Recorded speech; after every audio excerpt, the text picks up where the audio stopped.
Chapter 8 The New Threat and the Search for Answers.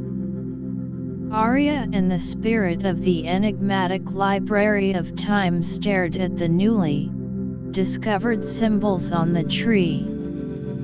They were more complex than any they had seen before, a swirling mass of lines and shapes that seemed to shift and change as if alive. The spirit's disembodied voice filled the chamber with a sense of foreboding. These symbols, the spirit said, they speak of a threat that is not of this realm, nor of any we have encountered so far. It comes from a place beyond the edges of our known multiverse, a place where the very laws of time and space are different. Aria furrowed her brow in concentration. How can we prepare for something that exists in a place with different rules? We don't even know what to expect. The spirit considered this for a moment. We must first understand more about this unknown realm. There are ancient texts in the library that might hold clues. We need to study them, piece together the fragments of knowledge, and find out what we can about this new threat. Aria and the spirit began their research. They spent days poring over the ancient texts, some of which were written in languages so archaic that it took all of Aria's knowledge and the spirit's guidance to decipher them. As they read, they began to piece together a disturbing picture. The threat originated from a realm known as the Abyssal Expanse. It was a place where chaos reigned, and the inhabitants were beings of pure entropy. These beings, called the entropic wraiths, had the power to break down the very fabric of reality, reducing it to a state of disorder. The texts also hinted that the entropic wraiths had been trying to find a way into the multiverse for eons. They were attracted to the order and stability of the multiverse, seeing it as a source of power that they could consume and destroy. Aria was shocked. We can't let them into the multiverse. If what these texts say is true, they could destroy everything we've fought to protect. The spirit agreed. But we need more information. We need to know how they plan to enter the multiverse and what their weaknesses might be. Aria thought for a moment. The symbols on the tree, could they be some kind of map or a warning? Maybe they can lead us to a place where we can find more answers. The spirit examined the symbols again. It's possible. The symbols seem to be pointing to a location within the multiverse, a place that is said to be a nexus of cosmic energy. It's called the Celestial Crossroads. There, we might find beings who know more about the Abyssal Expanse and the entropic wraiths. Aria was determined. Then we should go to the Celestial Crossroads. We can't waste any time. With the help of the Time Gate, Aria set off for the Celestial Crossroads. As she stepped through the swirling portal, she felt a strange sensation, as if she was being pulled in multiple directions at once. When she emerged, she found herself in a place that was truly otherworldly. The Celestial Crossroads was a vast, open space filled with swirling clouds of light. These clouds were not of any normal color. They ranged from a deep, purplish black to a blinding, iridescent white. In the center of the crossroads, there was a large, crystalline structure that seemed to be the source of the light. As Aria approached the structure, she noticed strange, winged creatures flying around it. They were made of pure light, their forms shifting and changing like flames in the wind. One of the creatures, slightly larger than the others, flew down and landed in front of Aria. "Who are you, and what brings you to the celestial crossroads?" the creature asked, its voice like a gentle chime. Aria introduced herself and explained the threat of the entropic wraiths. "We're trying to find out how to stop them from entering the multiverse. We think there might be answers here." The winged creature considered her words. "The entropic wraiths are a great danger. Their realm, the abyssal expanse, is a place of chaos and destruction. But the knowledge you seek is not easily obtained. There is a being who lives at the heart of the crystalline structure. She is called the Oracle of Light. She may be able to help you, but you must pass her tests first." Aria nodded. "I'm ready for the tests. I'll do whatever it takes to protect the multiverse." The winged creature led Aria towards the crystalline structure. As they entered, Aria was surrounded by a warm, golden light. The interior of the structure was filled with corridors and chambers, all made of the same glowing crystal. They finally reached a large, circular chamber. In the center of the chamber, there was a figure sitting on a throne-like structure. It was the Oracle of Light.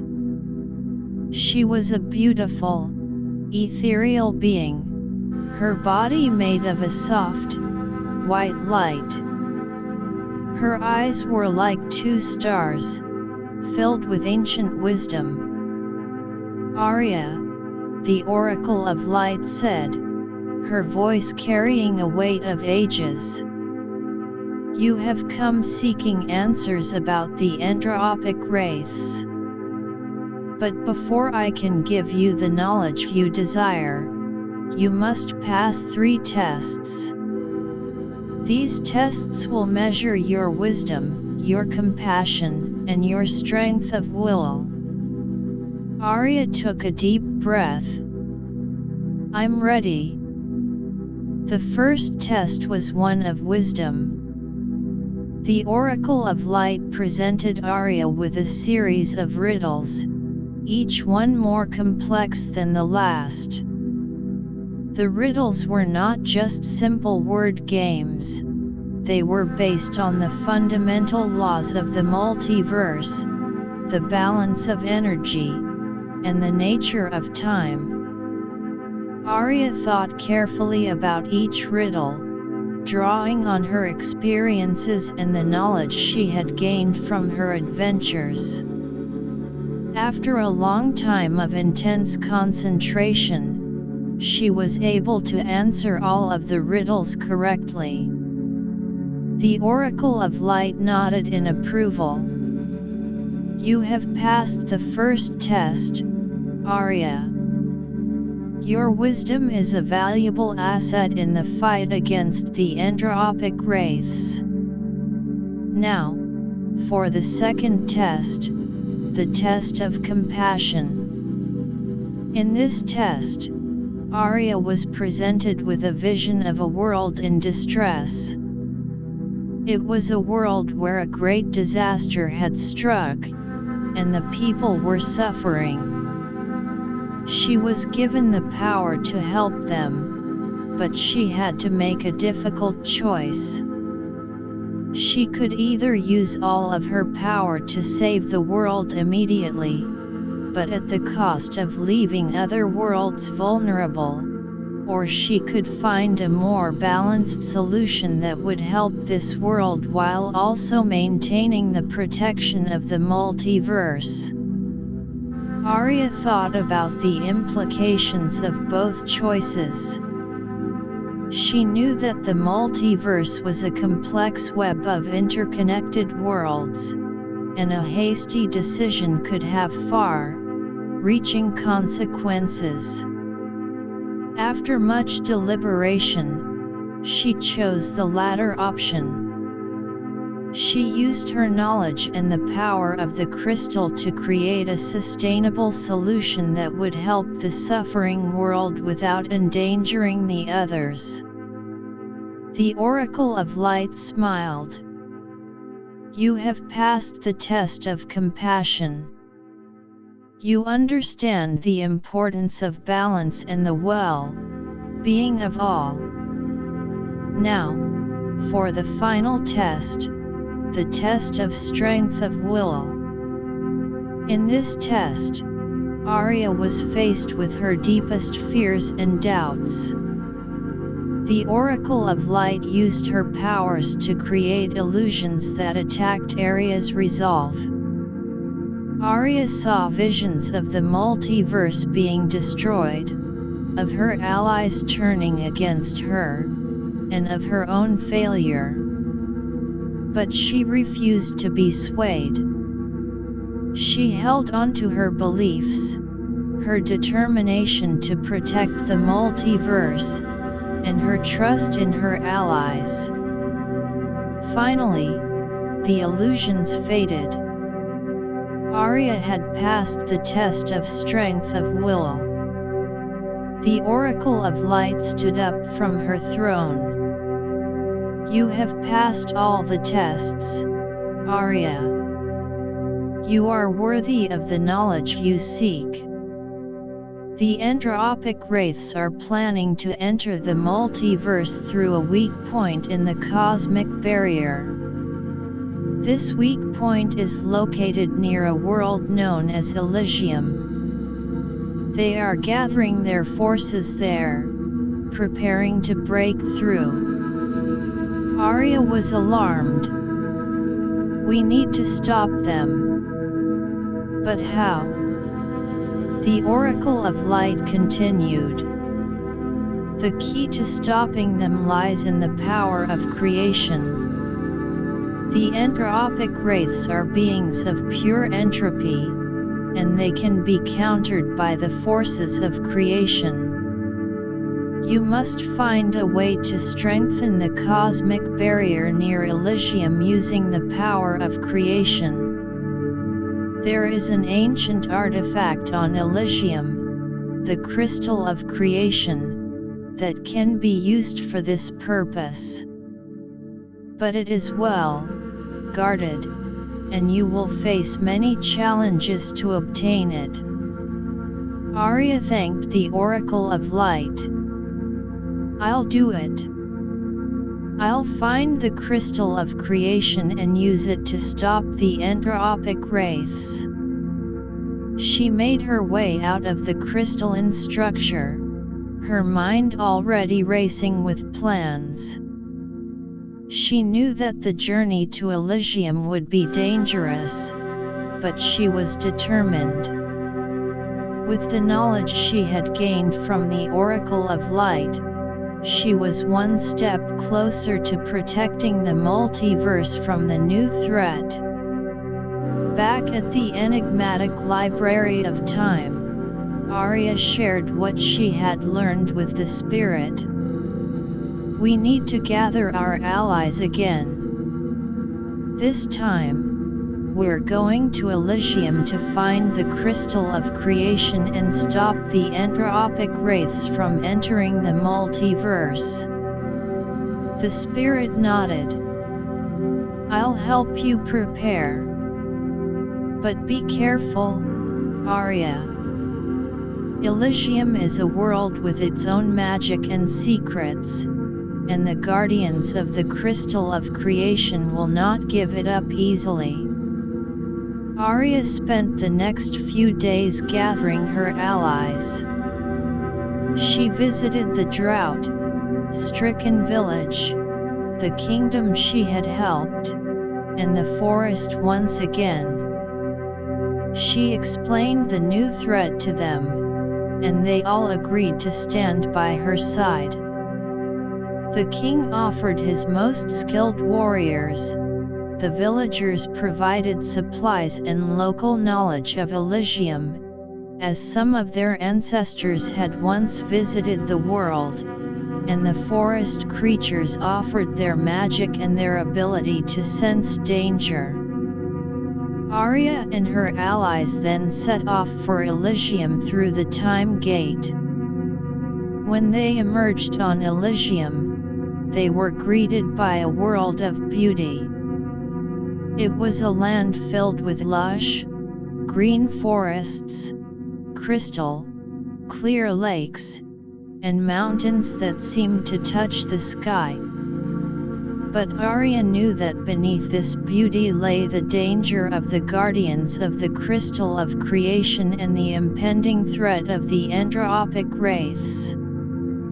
As they made their way through the forest, they were soon confronted by a group of magical creatures. These creatures were like centaurs, but their bodies were made of a shimmering, golden light. They had bows and arrows made of pure energy, and they looked at Aria and her allies with suspicion.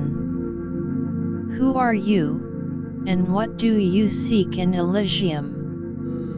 one of the centaur-like creatures asked. Aria stepped forward. "We're here to find the crystal of creation. We need it to stop a great threat to the multiverse.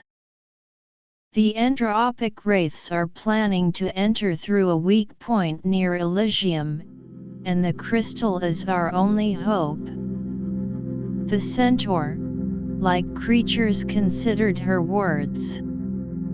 "The crystal of creation is a powerful artifact, and it has been guarded by our kind for centuries. We cannot simply give it to you. But if you can prove that you are worthy, we will help you." Aria nodded. "What do we need to do to prove ourselves worthy?" The centaur-like creatures explained that they had to complete a series of trials. These trials would test their courage, their respect for nature, and their ability to work together. Aria and her allies agreed. The first trial was a test of courage. They had to cross a narrow bridge that spanned a deep, dark chasm. The bridge was made of a single, thin vine, and it swayed in the wind. Below, they could hear the howling of strange, unseen creatures. Aria took the lead. She carefully stepped onto the vine, her eyes focused on the other side. The vine swayed dangerously, but she used her balance and determination to make her way across. Her allies followed, one by one, each of them facing their fear and making it to the other side. The second trial was a test of respect for nature. They were led to a grove of ancient trees. The trees were in distress, their leaves falling off, and their trunks showing signs of decay. Aria and her allies had to use their magic and their knowledge to heal the trees. Aria used the power of the crystal to infuse the trees with positive energy. Her allies, the forest creatures, used their natural magic to purify the soil and the water around the trees. Slowly, the trees began to recover, their leaves turning green again, and their trunks becoming strong. The final trial was a test of teamwork. They were faced with a large, powerful beast. The beast was a mix of a lion and a dragon, with wings that could create powerful gusts of wind. Aria and her allies had to work together to subdue the beast without harming it. The king's warriors distracted the beast with their swords and shields, while the villagers used their knowledge of the land to find the beast's weak points. The forest creatures used their magic to calm the beast, and Aria used the crystal to create a barrier that would prevent the beast from causing too much damage. After a long and intense battle, they were able to subdue the beast. The centaur-like creatures were impressed. "You have passed all the trials. You are worthy to receive the crystal of creation," one of them said. They led Aria and her allies to a hidden cave deep in the forest. Inside the cave, on a pedestal, there was the crystal of creation. It was a large, multifaceted crystal that glowed with a warm, golden light. Aria could feel the power of creation emanating from it. She picked up the crystal, feeling a new sense of determination. With the crystal of creation in her hands, she was one step closer to stopping the entropic wraiths and protecting the multiverse. But she knew that the real battle was yet to come. The entropic wraiths were gathering near the weak point in the cosmic barrier, and she and her allies had to get there quickly to prevent them from entering the multiverse.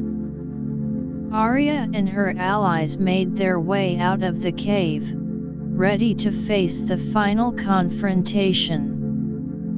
The future of the multiverse hung in the balance, and they were determined to succeed. Chapter 9: The Battle at the Cosmic Barrier continued. Aria's allies immediately sprang into action. The king's warriors let out a battle cry and charged towards the entropic wraiths, their swords glinting in the strange, fluctuating light. The forest creatures closed their eyes in concentration, sending out waves of nature-based magic. These waves crashed into the dark mass of the entropic wraiths, causing some of them to scatter and their formless bodies to flicker. The centaur-like beings on Elysium, with their bows of pure light, continued to target the larger and more powerful entropic wraiths. Their arrows, like streaks of sunlight in the darkness, found their marks, causing the wraiths to shriek in anger. Each arrow that struck seemed to disrupt the dark energy that composed the wraiths, if only for a moment. As the warriors engaged the entropic wraiths in close combat, they quickly realized that these creatures were unlike any they had faced before. The wraiths' bodies were intangible, and the warriors' swords passed through them with little effect. However, the physical impact of the sword strikes and the warriors' unwavering determination seemed to disrupt the wraith's concentrated form. One of the warriors, a young but brave man named Eric, shouted, "We need to find a way to make them more solid. Then our weapons can do real damage." Aria, still focused on using the crystal of creation to strengthen the cosmic barrier, called back the forest creature's magic. It seems to be having an effect on their form. "Keep working together." The forest creatures redoubled their efforts. They combined their magic to create a field of energy that seemed to slow down the entropic wraiths and make their forms more corporeal. The warriors, seeing this, adjusted their attacks. They aimed for the now more defined weak points of the wraiths, striking with all their might. Meanwhile, the villagers' chanting reached a fever pitch. Their incantations created a shield that not only protected Aria and the others from the wraith's attacks but also seemed to boost the power of the forest creature's magic. The centaur, like beings, taking advantage of the situation, continued to rain down arrows on the entropic wraiths. The large, menacing entropic wraith that had targeted Aria earlier was now facing a combined assault. The centaur, like being's arrows were constantly hitting it, and the forest creature's magic was making its form more solid. Eric, seeing an opportunity, ran towards the wraith. With a powerful leap, he struck the wraith with his sword. The blade bit into the wraith's now tangible body, and it let out a howl of pain. Aria, feeling the progress of her allies, knew that she was running out of time to fully strengthen the cosmic barrier. The crystal of creation was doing its work, but the weak point was still vulnerable. She pushed herself harder, channeling every ounce of her energy into the crystal. The entropic wraiths, realizing that they were losing ground, began to coalesce their forces. They formed a large, swirling mass of dark energy and launched a massive, concentrated attack towards Aria and her allies. The dark energy wave was so powerful that it shattered the villagers' shield and sent some of the warriors flying.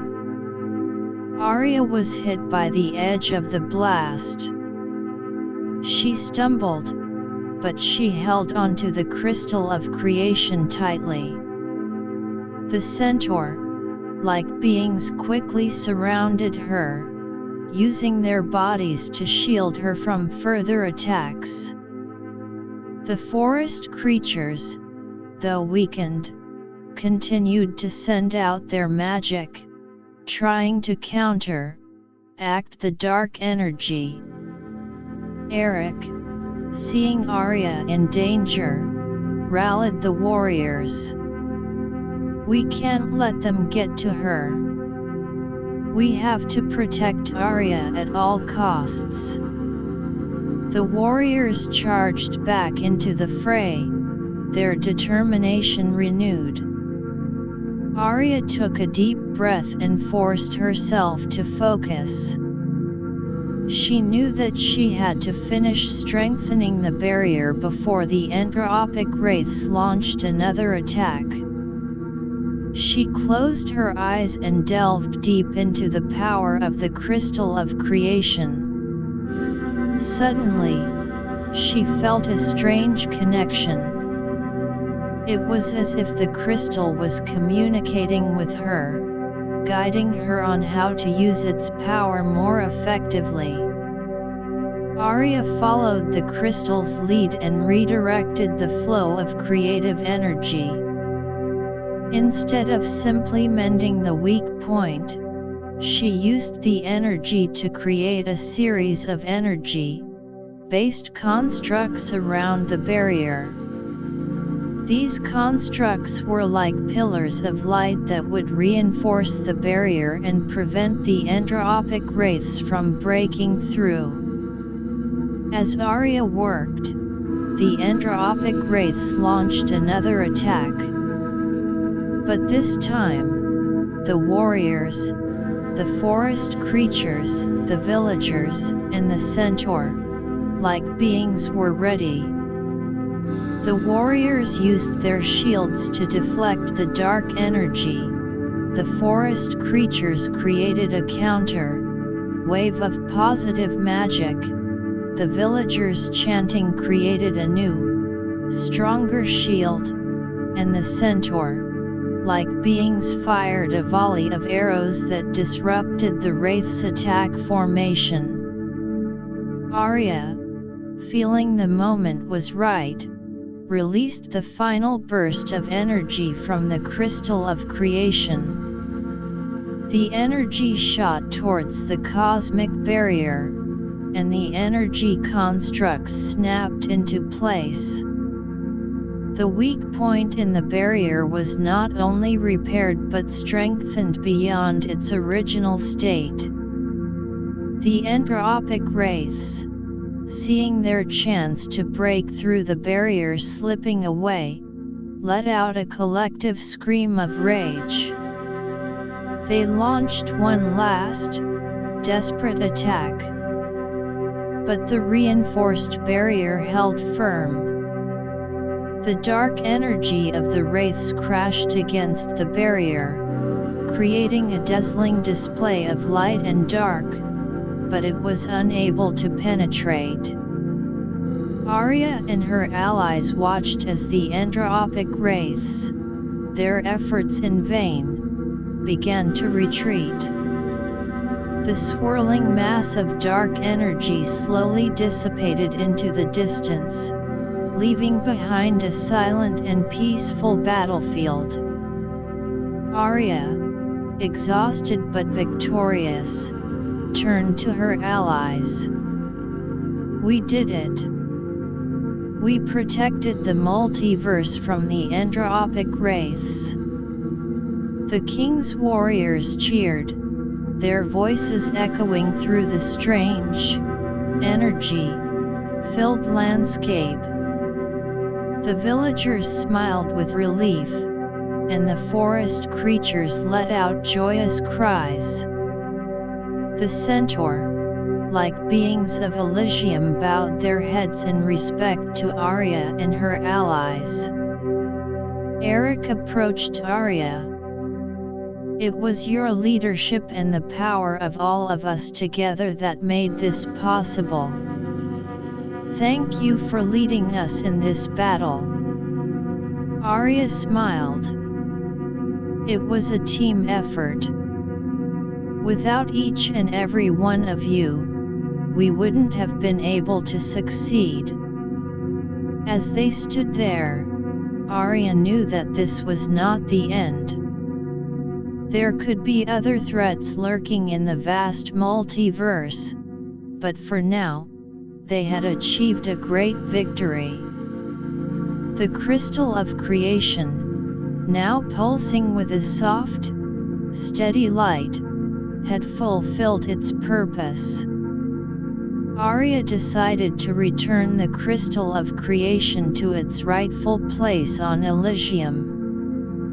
With the help of the centaur-like beings, they made their way back to the hidden cave.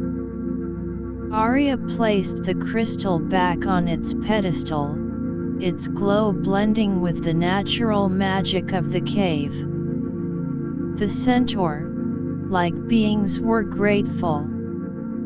"You have not only proven your worth but also saved our world from the potential chaos that the entropic wraiths would have brought.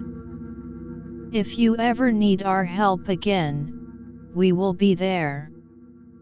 Aria thanked them and then, with her allies, made their way back to the enigmatic Library of Time. The spirit of the library greeted them with pride. "You have done an incredible thing, Aria, and your allies. You have shown that the power of unity and the right use of ancient artifacts can safeguard the multiverse." Aria nodded. "But we know that there could be more threats. We need to be prepared." The spirit agreed.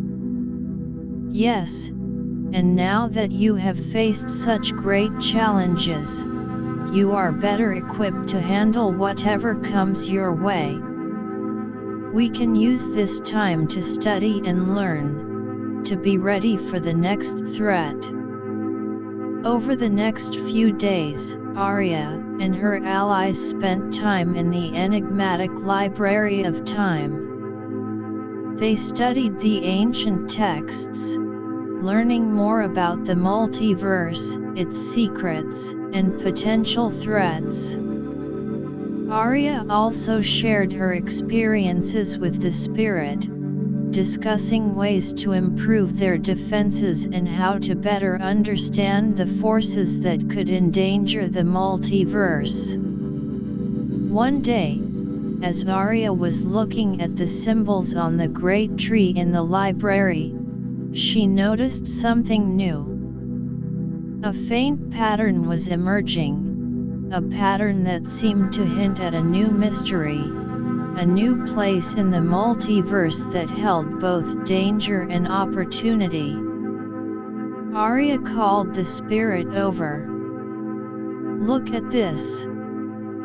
I think there's something new out there for us to discover.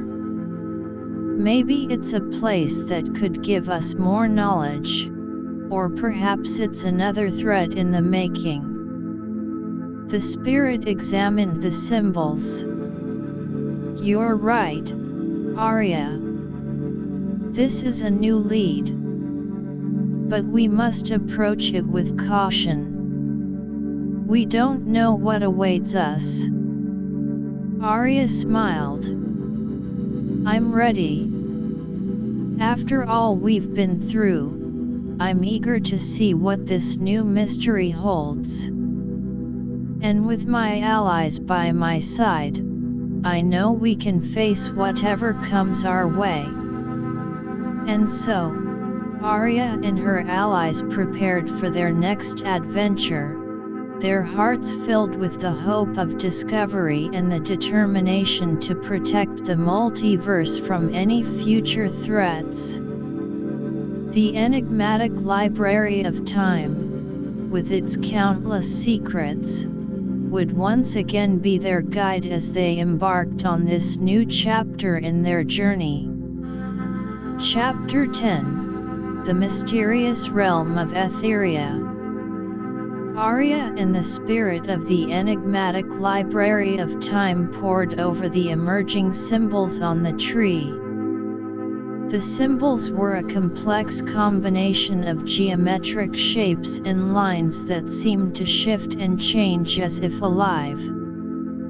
The spirit, its disembodied voice filled with a mix of excitement and caution, began to analyze them. "These symbols," the spirit said, "seem to be pointing to a realm known as Etheria. It's a place that exists on the fringes of our known multiverse, a realm that has been lost to time and legend. The texts in the library have only the vaguest mentions of it, but what little we know is both fascinating and worrisome. Aria leaned in closer, her eyes fixed on the symbols. What do the texts say? Is it a place of danger or a place of knowledge? The spirit replied, the few fragments we have suggest that Aria was a realm of great power, a place where the very fabric of reality was more malleable than in the rest of the multiverse. It was home to beings of extraordinary abilities, who could manipulate the fundamental forces of the universe. But there was also a great catastrophe that befell Aria, and it was lost from our sight. Aria's curiosity was piqued. We need to find out what happened. If there are beings with such power, and if the realm is as unstable as it sounds, it could pose a threat to the multiverse. Or, it could hold the key to protecting the multiverse from future threats. The spirit agreed. But traveling to Aria won't be easy. The symbols are not a clear map. They seem to be a series of clues, and we'll have to piece them together to find the way. And even if we do find the entrance to Aria, we have no idea what we'll face inside. Aria decided that she was willing to take the risk. She gathered her allies once again. The king's warriors, the villagers, the forest creatures, and the centaur, like beings from Elysium, were all eager to accompany her on this new adventure. Aria addressed them. This journey to Aria will be our most challenging yet. We know very little about this realm, but we believe it could hold great importance for the multiverse. We could face unknown dangers, but we also might find knowledge and power that could help us protect all that we hold dear. The warriors nodded, their hands on the hilts of their swords. The villagers packed their supplies, their faces set with determination. The forest creatures chattered and rustled their leaves, ready to use their magic. And the centaur, like beings, readied their bows and arrows, their eyes filled with a sense of adventure. Aria and the spirit spent days deciphering the symbols on the tree. They found that the symbols were not just a geographical guide but also a series of tests and conditions. The first clue led them to a small, forgotten temple in a desolate world. Using the time gate, they traveled to the desolate world. The landscape was a barren expanse of gray sand and rocky outcroppings. In the distance, they could see the temple, a large, crumbling structure made of a strange, black, veined stone. As they approached the temple, they noticed that the air around it was charged with a strange energy. The temple doors were closed, and on them were inscribed more of the symbols they had seen on the tree. Aria stepped forward and began to study the symbols. She realized that they were a riddle that would open the temple doors. The riddle was about the balance of the fundamental forces of the multiverse: creation, destruction, order, and chaos. Aria thought for a long time, drawing on her knowledge of the multiverse and her past experiences. Finally, she found the answer. She traced a series of symbols on the temple doors in a specific order, and with a loud creak, the doors slowly opened. Inside the temple, it was dark. The only light came from a series of glowing orbs that hung from the ceiling. The walls were lined with murals that depicted scenes from the history of the multiverse, but there were also strange, distorted images that Aria had never seen before. As they walked deeper into the temple, they heard a soft, whispering sound. It was as if the very walls were speaking. The spirit translated the whispers. The path to Aria is not for the faint of heart. You must prove your worth by facing the trials within. Suddenly, the floor beneath their feet began to shake. A group of stone golems emerged from the shadows. The golems were large, their bodies made of the same black, veined stone as the temple. They had glowing red eyes and massive arms that ended in sharp claws. The king's warriors immediately formed a defensive line. The forest creatures began to chant, preparing their magic. The centaur-like beings readied their bows, and the villagers stayed close together, their faces showing a mix of fear and determination. The battle with the golems was intense. The golems' stone bodies were hard as rock, and their attacks were powerful. One of the golems swung its massive arm at a warrior, who barely managed to dodge in time. The centaur-like beings' arrows bounced off the golems' bodies, and the forest creatures' magic seemed to have little effect at first. Aria knew that they needed to find the golems' weak points. She used the power of the crystal she had used in previous adventures to scan the golems. She noticed that there were small, glowing crystals on the golems' chests. These crystals seemed to be the source of their power. Aria shouted to her allies, "Aim for the crystals on their chests. That's their weak point." The warriors, the centaur-like beings, and the forest creatures adjusted their attacks. The warriors charged forward, trying to get close enough to strike at the crystals. The centaur-like beings fired their arrows with more precision, and the forest creatures sent focused blasts of magic towards the crystals. After a fierce battle, they managed to destroy the crystals on the golems' chests. The golems crumbled to the ground, their bodies turning to dust. Aria and her allies continued deeper into the temple.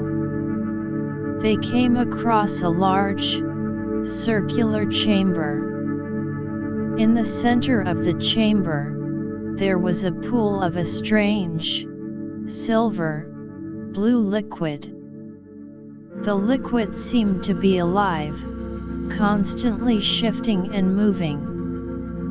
The spirit warned, "This liquid is a test. You must immerse yourself in it, but be careful. It will test your willpower and your connection to the multiverse." Aria took a deep breath and stepped into the pool. The liquid was cold, and it seemed to seep into her pores. She felt a strange sensation, as if her very being was being examined. Visions flashed before her eyes, visions of the multiverse in chaos, of her allies turning against her, and of her own failures. But Aria was determined. She held on to her beliefs, her love for the multiverse, and her trust in her allies. Slowly, the visions faded, and she emerged from the pool, stronger and more determined than ever. Her allies followed suit, each of them facing their own inner demons in the pool. One by one, they emerged, their eyes filled with a new sense of purpose. At the end of the chamber, they found a large, golden portal. The portal was inscribed with the final set of symbols that would lead them to Etheria. Aria stepped forward and activated the portal. The portal shimmered to life, and a bright light filled the chamber. Aria and her allies took a deep breath and stepped through the portal. When they emerged on the other side, they found themselves in a realm that was like nothing they had ever seen. The sky was a deep, iridescent purple, filled with strange, glowing constellations that seemed to move and change shape. The ground was a soft, glowing blue, like a living carpet. In the distance, they could see strange, floating islands made of a crystal-like material. As they looked around, they were approached by a group of beings. These beings were humanoid in shape, but their bodies were made of a swirling, golden energy. They had no faces, but their presence exuded a sense of power and wisdom. One of the beings spoke, its voice like a gentle, melodious chime. "You have come to Etheria. But you must know that this realm is in a state of flux. The great catastrophe that befell us has left our world in a precarious balance. What is your purpose here?" Aria stepped forward. "We've come to learn about Etheria, to understand what happened to this realm, and to see if we can help. We're also concerned that the instability here could pose a threat to the multiverse." The golden, energy beings considered her words. "Your concerns are valid. The catastrophe was caused by a powerful being who sought to control the fundamental forces of Etheria for their own gain. The result was a rift in our reality, and the realm has been in chaos ever since." Aria nodded. "We want to help. We've faced many challenges in the multiverse, and we have the power and the will to make a difference." The golden, energy beings seemed to be considering her offer. "Very well. But first, you must prove yourselves. There are tasks that need to be done to restore some order to Etheria. If you can complete these tasks, we will share our knowledge with you, and together, we can see if we can prevent the threat to the multiverse." Aria and her allies looked at each other. They were ready for the challenge. Aria turned to the golden, energy beings. "We're ready. What are the tasks?" The beings explained that the first task was to repair a series of energy conduits that were vital for maintaining the stability of the floating islands. These conduits had been damaged during the catastrophe, and if they were not repaired, the islands could crash to the ground, causing further chaos in Etheria. Aria and her allies set off to find the damaged conduits. As they walked through the strange landscape of Etheria, they couldn't help but be in awe of the beauty and the danger that surrounded them. The floating islands, with their crystal-like structures, were a sight to behold, but they also knew that the realm was on the verge of collapse. When they reached the location of the first damaged conduit, they found that it was a large, cylindrical structure made of a strange, pulsating metal. The conduit was cracked, and energy was leaking out in dangerous arcs. The forest creatures, with their natural affinity for energy-based magic, stepped forward. They used their magic to seal the cracks in the conduit, while the king's warriors and the centaur-like beings stood guard, ready to defend against any potential threats.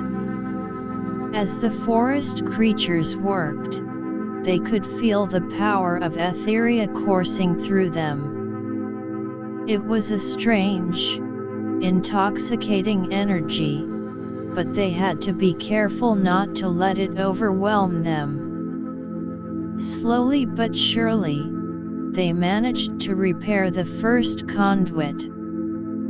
The energy arcs stopped, and the conduit began to pulse with a steady, healthy rhythm. Aria and her allies cheered, their confidence growing. They continued on to the next damaged conduit. This one was in a more difficult location, on the edge of a large, churning energy vortex. The villagers, with their knowledge of engineering and problem-solving, came up with a plan. They used ropes and pulleys to lower a group of warriors and forest creatures down to the conduit. The warriors protected the forest creatures as they worked on repairing the conduit.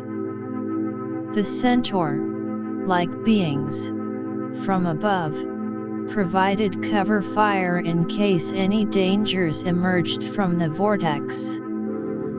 As they worked on the second conduit, they noticed that the energy in the vortex was becoming more agitated. It was as if something was awakening, something that didn't want them to repair the conduits. Suddenly, a large, tentacled creature emerged from the vortex. The creature was made of pure energy, its tentacles reaching out towards Aria and her allies. The centaur-like beings fired their arrows at the creature, but the arrows seemed to be absorbed by the creature's energy body. The king's warriors drew their swords and engaged the creature in close combat. The forest creatures, in the meantime, redoubled their efforts to repair the conduit. Aria used the power of her crystal to try and disrupt the creature's energy. The battle with the tentacled creature was fierce. The creature's tentacles lashed out, knocking some of the warriors to the ground. But the warriors got back up, their determination unwavering. The forest creatures, with a final burst of magic, managed to repair the second conduit. As soon as the conduit was repaired, the energy in the vortex calmed down, and the tentacled creature disappeared back into the vortex. Aria and her allies were exhausted but relieved. They had completed 2 of the tasks, but they knew that there were more challenges ahead. They continued on their journey, facing more damaged conduits, strange creatures, and other obstacles. But with each challenge they overcame, they grew stronger and more confident. Finally, they had repaired all the damaged conduits. The golden energy beings were impressed. "You have done well. You have proven your worth. Now, we will share our knowledge with you, and together, we can start to work on restoring Etheria and ensuring that it does not pose a threat to the multiverse." Aria and her allies were filled with a sense of accomplishment. They knew that the real work was just beginning, but they were ready to face the challenges of restoring Etheria and protecting the multiverse. The mysterious realm of Etheria held many secrets, and they were determined to uncover them all. Chapter 11: Unveiling Etheria's Secrets and the Newfound Alliance. Aria and her allies, having successfully repaired the energy conduits in Etheria, were now greeted with a new sense of respect from the golden energy beings. These enigmatic entities led them to a large, crystalline structure that seemed to be the heart of knowledge in this strange realm.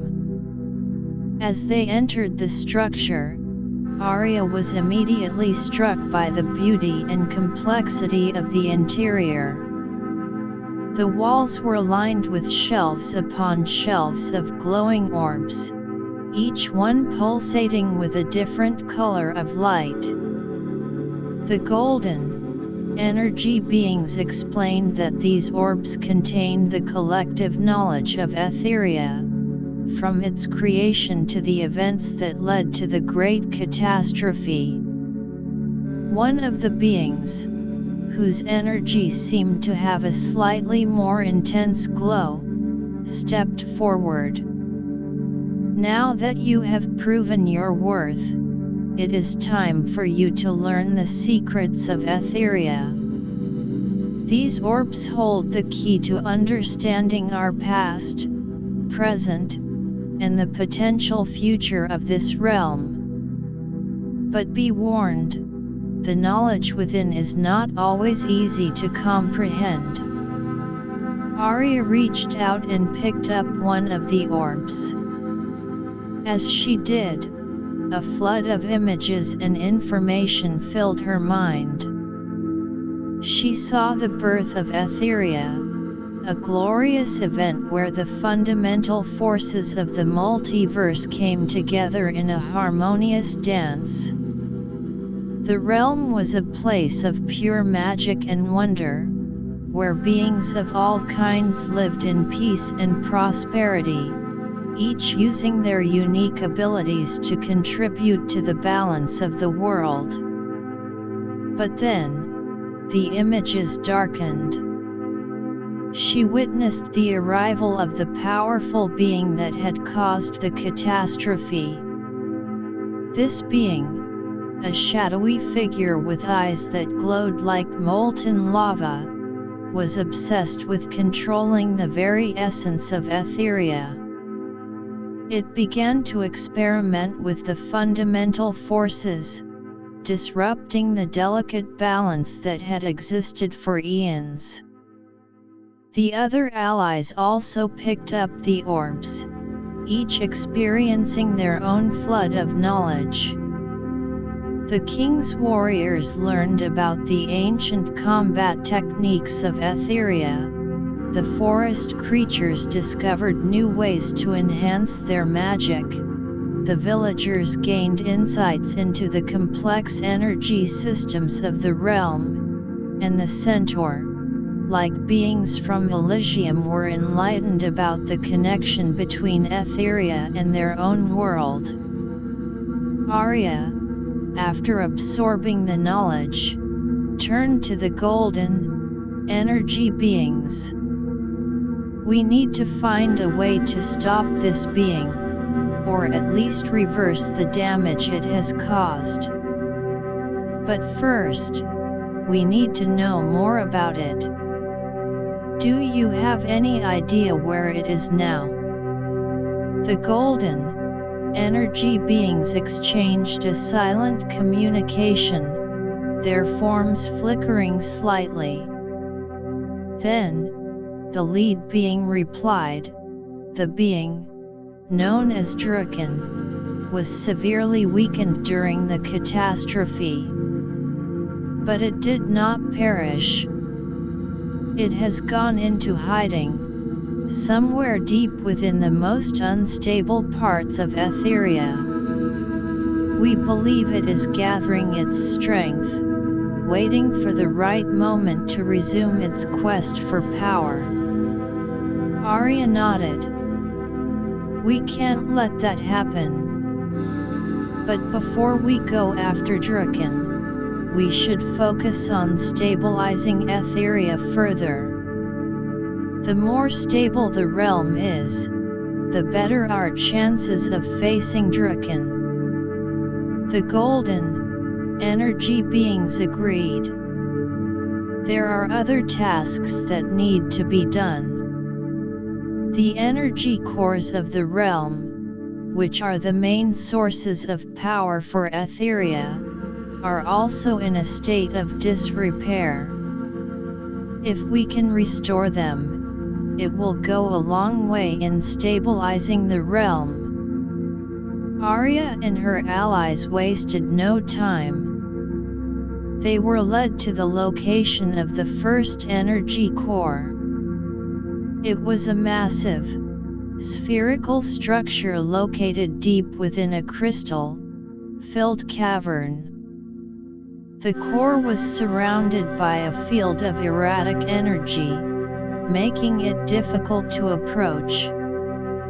The forest creatures, with their new-found knowledge of Etherian magic, began to work on creating a shield that could withstand the erratic energy. The king's warriors, in the meantime, scouted the area for any potential threats. The villagers studied the energy patterns, trying to find a way to safely reach the core. And the centaur-like beings used their long-range vision to keep an eye out for any signs of trouble. As the forest creatures worked on the shield, they realized that they needed to combine their magic with the natural energy of Etheria. They called upon the power of the glowing crystals in the cavern, channeling their energy into the shield. Slowly, a shimmering barrier formed around Aria and her allies, protecting them from the erratic energy. The group then made their way towards the energy core. When they reached it, they saw that the core was cracked, and its normally steady glow was flickering. Aria used the power of her crystal to analyze the damage. She found that the core had been disrupted at a fundamental level, and they needed to realign its internal energy channels. The centaur-like beings, with their precise aim, used their bows to shoot small, energy-infused arrows at specific points on the core.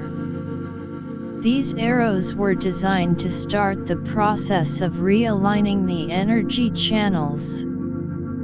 The forest creatures, in the meantime, used their magic to soothe the core, reducing the erratic energy that was causing the instability. The king's warriors and the villagers worked together to provide support. The warriors protected the group from any sudden attacks, while the villagers monitored the energy readings, making sure that the realignment process was going as planned. After hours of painstaking work, they managed to realign the first energy core. The core's glow stabilized, and the erratic energy around it dissipated. Aria and her allies cheered, their confidence growing with each success. They moved on to the next energy core. This one was located on one of the floating islands. Reaching the island was a challenge in itself, as they had to navigate through a series of energy currents that threatened to push them off course. The centaur-like beings used their wings to help guide the group through the currents. The forest creatures created gusts of wind to counteract the push of the energy, while the king's warriors held on tightly, ready to defend against any threats that might emerge from the swirling energy. When they reached the island, they found that the energy core here was being attacked by a group of strange, insect-like creatures. These creatures were made of a dark, shadowy energy, and they were drilling into the core, causing further damage. The king's warriors immediately engaged the creatures in battle. Their swords clashed against the hard exoskeletons of the insects. The centaur-like beings fired arrows at the creatures from a distance, while the forest creatures used their magic to create barriers that prevented the insects from fleeing. Aria, in the meantime, focused on the energy core. She used the power of the crystal to send out waves of positive energy, which seemed to repel the dark, energy insects. As the warriors fought, Aria and the forest creatures worked together to repair the damage to the core. The battle was intense, but Aria and her allies were determined. They managed to drive off the insects and repair the second energy core. With 2 energy cores restored, the stability of Aria was significantly improved. As they continued their journey to restore the remaining energy cores, they noticed a change in the atmosphere of Aria. The once erratic energy in the air was becoming more stable, and the floating islands seemed to be moving in a more orderly fashion. The golden energy beings were overjoyed. You are truly making a difference. With each energy core you restore, Aria comes closer to its former glory. But there are still more challenges ahead. Aria and her allies pressed on. They faced more damaged energy cores, each with its own unique set of problems. Some were located in areas filled with powerful magic fields, while others were guarded by ancient guardians that had been awakened by the instability of the realm. But through their combined efforts, they managed to restore all the energy cores. Aria was now on the path to recovery. The golden energy beings, in gratitude, decided to form an alliance with Aria and her allies. The lead golden energy being announced, "We, the guardians of Etheria, hereby form an alliance with you. Together, we will face Drucken and ensure that the multiverse is safe from its evil plans. We will share our knowledge and power, and in return, we ask for your continued help in fully restoring Etheria." Aria smiled. "We accept your alliance. We're in this together, and together, we can face any challenge." With the alliance formed, Aria and her allies now had a new set of resources at their disposal. The golden energy beings shared their knowledge of Drucken, including its weaknesses and the possible locations of its hiding place.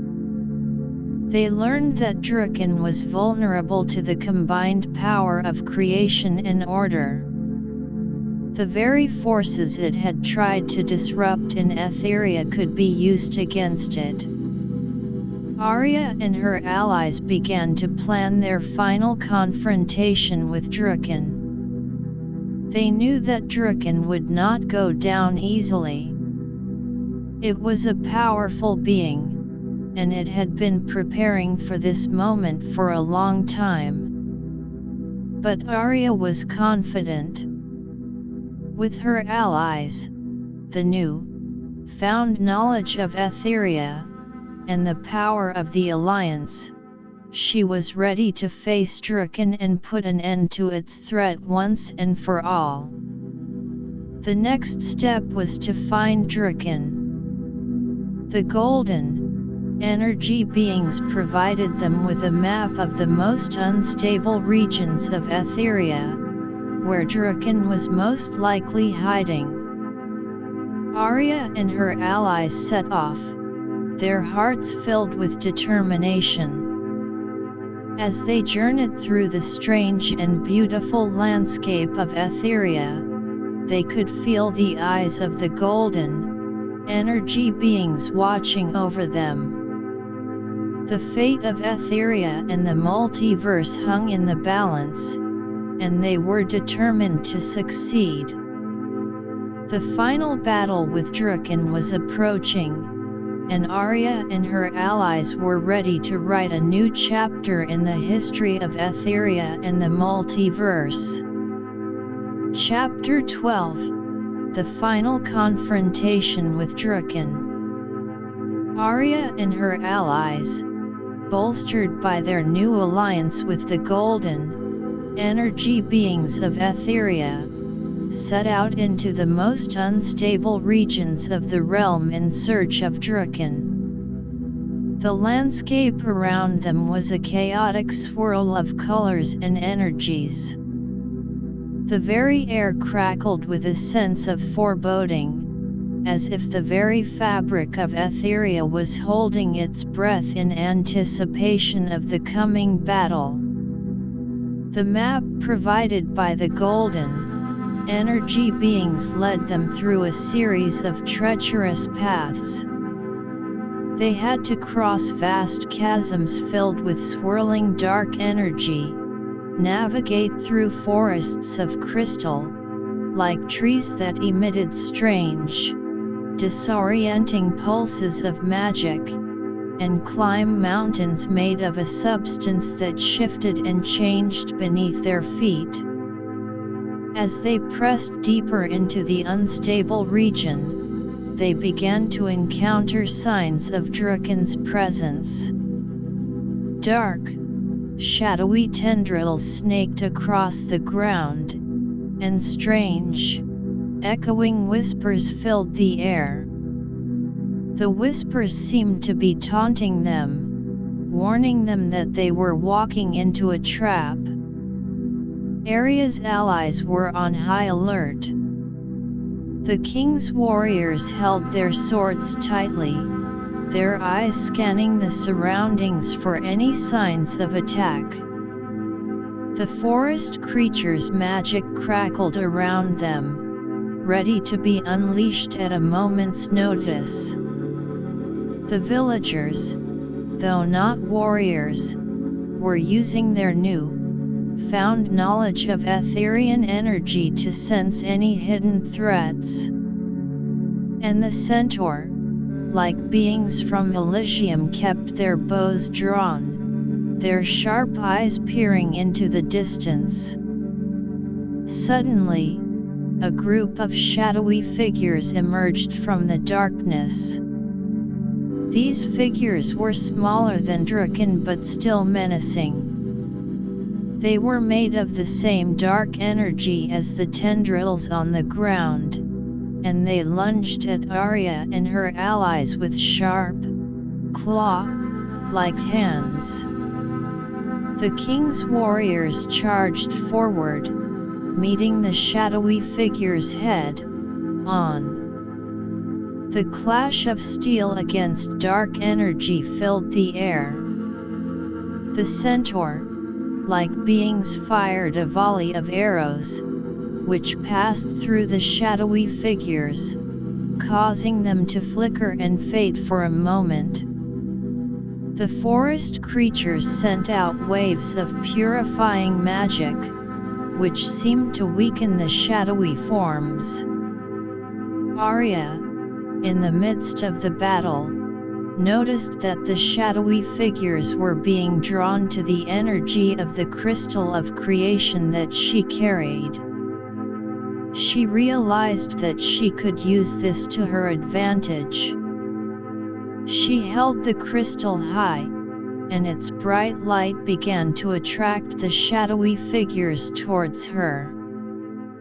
Focus your attacks on the ones coming towards me, Aria shouted to her allies. The warriors and the centaur-like beings redirected their attacks, and the forest creatures sent more powerful blasts of magic. The combined efforts of Aria and her allies quickly dispatched the shadowy figures. But they knew that this was just the beginning. As they continued on their journey, they came across a large, black, obsidian tower. The tower was surrounded by a field of dark energy that seemed to suck in any light that came near it. They knew that Draken was inside. Aria turned to her allies. This is it. Draken is in there. We need to be careful. We don't know what kind of traps or defenses it has set up. The forest creatures used their magic to try and dispel the dark energy field. But the field was too strong. The villagers, studying the energy patterns, noticed that there were weak points in the field. They pointed these out to Aria and the others. The king's warriors and the centaur-like beings focused their attacks on the weak points. With a series of powerful strikes and arrow shots, they managed to create a small opening in the field. Aria and her allies quickly rushed through the opening and entered the tower. Inside the tower, it was pitch black. The only light came from the faint glow of Aria's crystal. They could hear the sound of heavy breathing, as if a great beast was waiting for them in the darkness. Suddenly, a bolt of dark energy shot towards them. Aria quickly raised a shield using the power of the crystal. The dark energy hit the shield, causing it to tremble. The others scattered, trying to find cover. Aria shouted, "Draken! Show yourself. Your reign of terror ends here. A deep, menacing laugh echoed through the tower. You think you can stop me?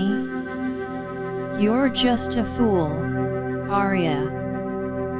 You and your allies are no match for my power. With that, Drucken emerged from the darkness.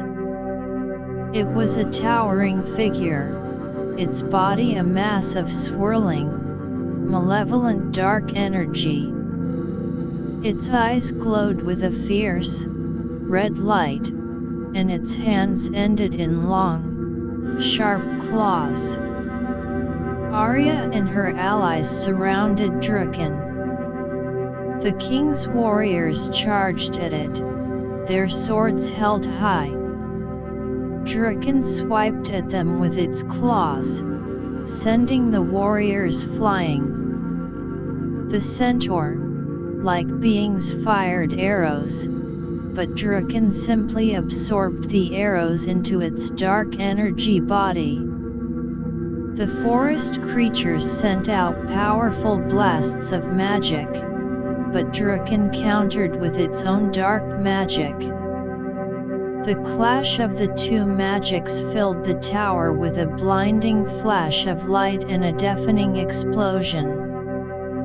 Aria knew that they needed a new strategy. She remembered what the golden energy beings had told them about Drucken's vulnerability to the combined power of creation and order. Aim for its core, Aria shouted to her allies. We need to use the power of creation in order to break through its defenses. The forest creatures, using their knowledge of Etherian magic, combined their powers to create a beam of pure, ordered energy. The centaur, like beings, infused their arrows with the energy of creation from the crystal of creation. The king's warriors channeled their determination and the power of their unity into their attacks. Aria, at the center of it all, focused all her energy on the crystal of creation. She used the crystal to amplify the power of her allies. The beam of ordered energy, the creation, infused arrows, and the warriors' attacks all converged on Drucken. Drucken let out a scream of rage as the combined power hit it. Its dark energy body began to flicker and weaken. But it was not going down without a fight. It summoned all its remaining power and launched a massive counter-attack. The dark energy wave hit Aria and her allies. The warriors were knocked to the ground. The centaur, like beings, were thrown against the walls of the tower, and the forest creature's magic was disrupted. Aria, though also affected by the blast, refused to give up. She crawled towards Drucken, holding the crystal of creation in front of her. You won't win, Drucken. The multiverse will not be destroyed by your evil. With a final, desperate act, Aria channeled all the power of the crystal into a single blast. The blast hit Drucken's core, and this time, it was too much for the dark being. Drucken's body began to break apart, its dark energy dissipating into the air. Aria and her allies watched as Drucken let out a final, ear-piercing scream and then vanished. The tower, now free from Drucken's influence, began to crumble. Aria shouted, "We have to get out of here." Her allies, though exhausted, followed her lead. They rushed out of the tower just as it collapsed behind them. Back outside, they were greeted by the golden energy beings. The beings were overjoyed at the news of Draken's defeat. "You have done it," one of the golden energy beings exclaimed. "You have saved Etheria and potentially the multiverse from Draken's evil plans." Aria and her allies were filled with a sense of accomplishment. But they also knew that there was still work to be done. The golden energy beings said, "With Draken gone, we can now fully restore Etheria. But we will need your help. You have become an integral part of our world, and together, we can make Etheria thrive again." Aria nodded. "We'll help. We've come this far, and we're not going to abandon Etheria now." Over the next few days, Aria and her allies worked closely with the golden energy beings to restore Etheria. The energy conduits and cores that they had previously repaired were further strengthened. The floating islands were re-aligned, and the chaotic energy in the realm was slowly brought under control. As Etheria was being restored, Aria also took the time to learn more about the realm. She discovered that Etheria was not just a world but a key to understanding the fundamental forces of the multiverse. The knowledge she gained here could potentially help her protect other worlds in the future. The king's warriors learned new combat techniques from the golden energy beings, which they planned to take back to their kingdom. The forest creatures discovered new ways to enhance their magic, and the villagers gained a deeper understanding of the energy systems that could benefit their own communities. The centaur, like beings from Elysium, learned about the connection between Etheria and their home world, which could lead to new opportunities for both realms. After weeks of hard work, Etheria was finally restored to its former glory. The realm was once again a place of beauty and harmony, with its floating islands, crystal-filled forests, and stable energy systems. Aria and her allies, having completed their mission in Etheria, prepared to return to their respective worlds. But they knew that their bond with Etheria and the golden energy beings would remain strong. Before leaving, Aria addressed the golden energy beings. "Thank you for everything. We've learned so much, and we're proud to have been a part of Etheria's restoration. If you ever need us, we'll be there."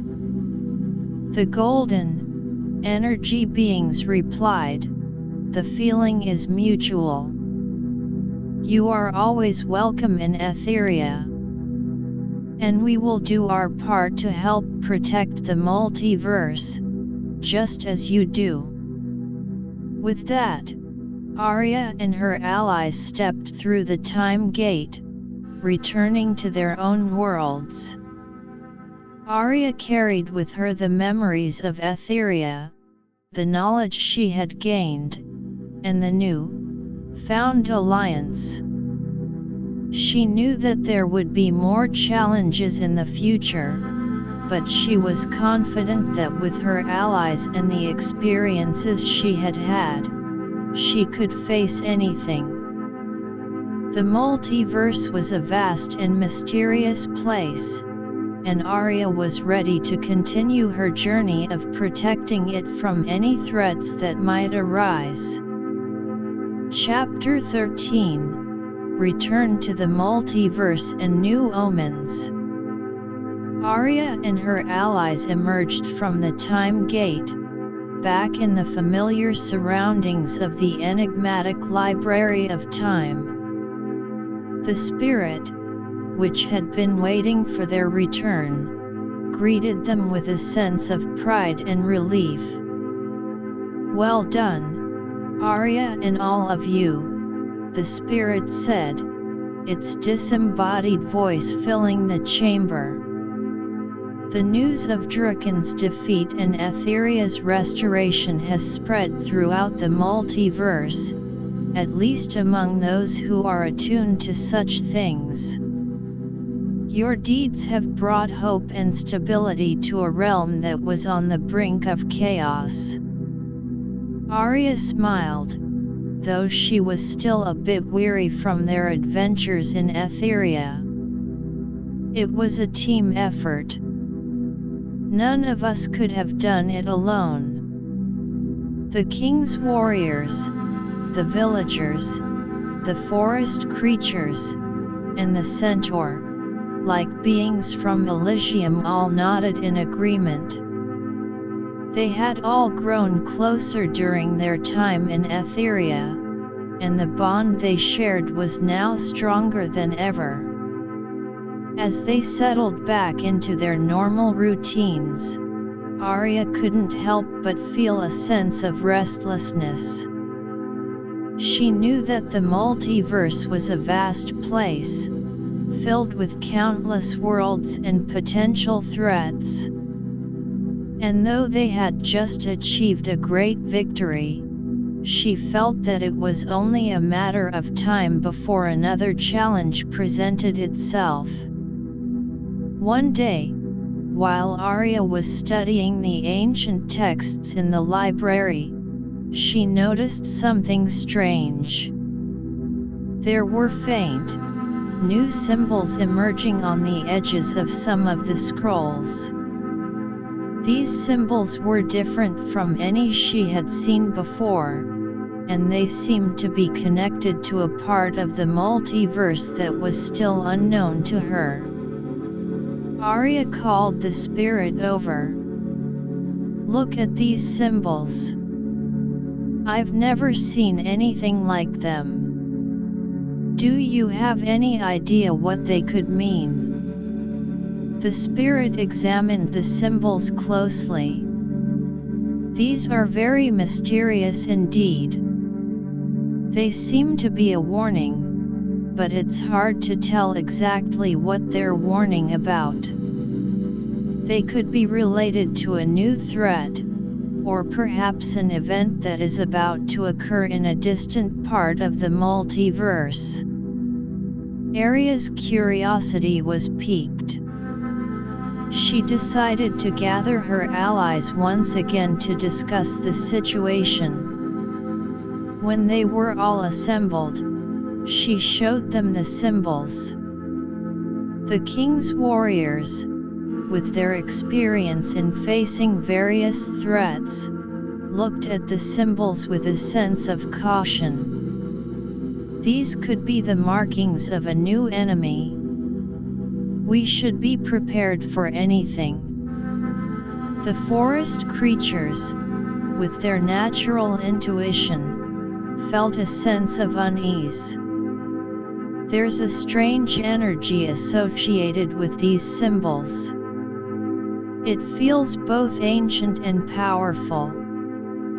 The villagers, though not as versed in the ways of magic and symbols as the others, still offered their thoughts. Maybe it has something to do with a world that's in trouble. We've helped other worlds before. Maybe this is another call for help. The centaur, like beings from Elysium, with their knowledge of the celestial and cosmic connections, studied the symbols intently. These symbols seem to be related to a celestial event. It could be a convergence of some sort, and if it's not properly managed, it could cause disruptions in the multiverse. Aria nodded. We can't ignore this. But we need more information. The symbols on the scrolls are too vague. We need to find out where this event is supposed to take place and what kind of threat it poses. The spirit suggested, there's a place in the multiverse known as the Observatory of the Ancients. It's a place where the cosmic events of the multiverse are monitored. If anyone knows about these symbols and the event they might be related to, it would be the keepers of the observatory.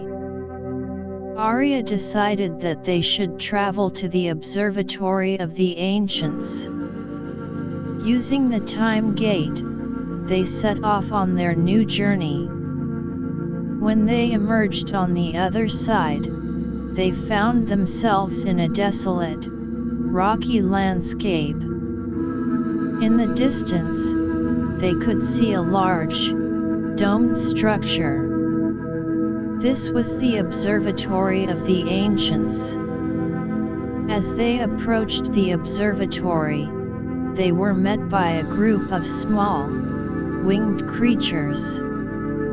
These creatures were about the size of a human hand, and they had iridescent wings and large, almond-shaped eyes. One of the creatures fluttered in front of Aria. "Who are you, and what brings you to the Observatory of the Ancients?" it asked in a high-pitched, musical voice. Aria introduced herself and her allies. "We've come seeking information. We found some strange symbols, and we think they might be related to a cosmic event that could threaten the multiverse." The winged creature considered her words. "Strange symbols? There have been some unusual readings lately. Follow me. The keepers of the observatory will want to hear this." The winged creature led them into the observatory. Inside, the walls were lined with large, crystalline lenses and strange, humming machines. There were also large, glowing maps of the multiverse on the walls, with various lights and symbols moving across them. The keepers of the observatory were a group of ancient, wise-looking beings. They were tall and slender, with long, flowing robes and beards that reached down to their knees. Aria showed the keepers the symbols she had found. The keepers studied the symbols for a long time, their brows furrowed in concentration. Finally, one of the keepers spoke. "These symbols are very troubling. They are related to a celestial convergence that is about to occur. This convergence is not an ordinary event. It has the potential to open a rift in the multiverse, a rift that could allow all sorts of dangerous entities to enter." Aria was alarmed. "We have to stop it. What can we do?" The keeper continued. "The convergence is centered around a world called Solara.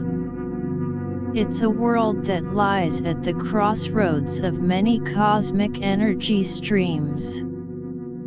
There are ancient artifacts on Solara that, if properly used, could prevent the rift from forming. But getting to these artifacts won't be easy. Solara is a world filled with dangerous creatures and powerful magic. Aria nodded. We're ready to face the challenges. We've faced difficult tasks before, and we've always overcome them. The keepers of the observatory provided Aria and her allies with more information about Solara. They told them about the layout of the world, the locations of the artifacts, and the types of creatures they might encounter. Armed with this knowledge, Aria and her allies set off for Solara. When they arrived on Solara, they were greeted by a world of contrasts. There were lush, tropical forests filled with colorful birds and strange, glowing plants, but there were also vast deserts with sand that seemed to shift and move on its own, and towering mountains with peaks that were covered in a strange, icy mist. As they made their way through the forest, they were soon attacked by a group of large, ape-like creatures. These creatures had long, sharp claws and were covered in thick, shaggy fur. They let out loud roars as they charged towards Aria and her allies. The king's warriors quickly formed a defensive line. They used their shields to block the creatures' attacks while the centaur-like beings fired arrows at the creatures from a distance.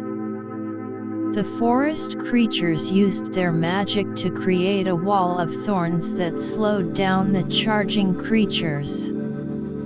Aria, in the meantime, used the power of her crystal to analyze the creatures.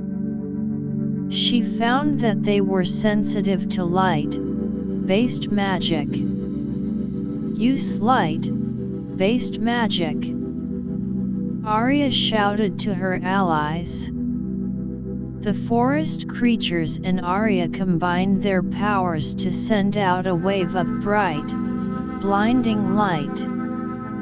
The ape-like creatures let out howls of pain as the light hit them. They stumbled backwards, giving Aria and her allies a chance to counter-attack.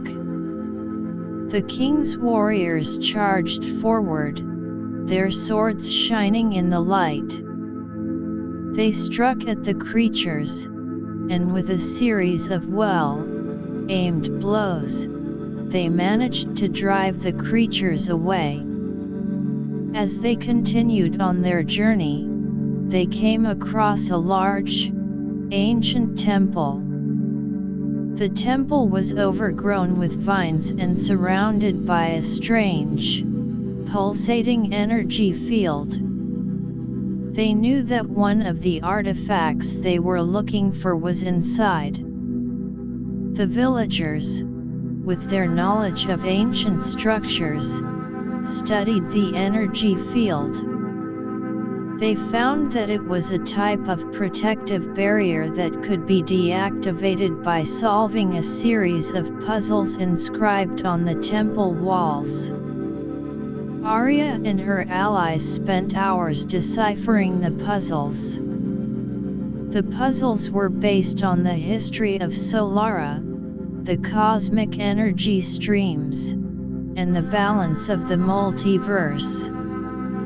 It was a challenging task, but with their combined knowledge and determination, they managed to solve the puzzles.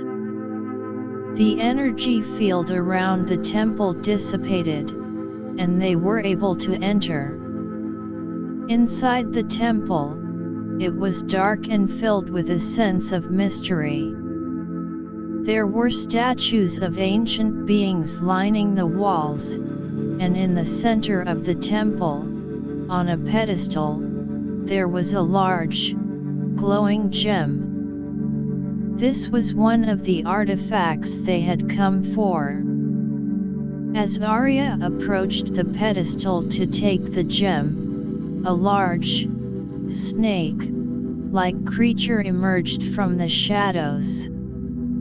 The creature was made of a strange, metallic substance, and its eyes glowed with a fierce, red light.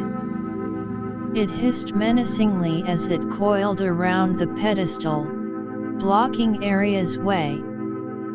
The centaur-like beings fired arrows at the creature, but the arrows bounced off its metallic body.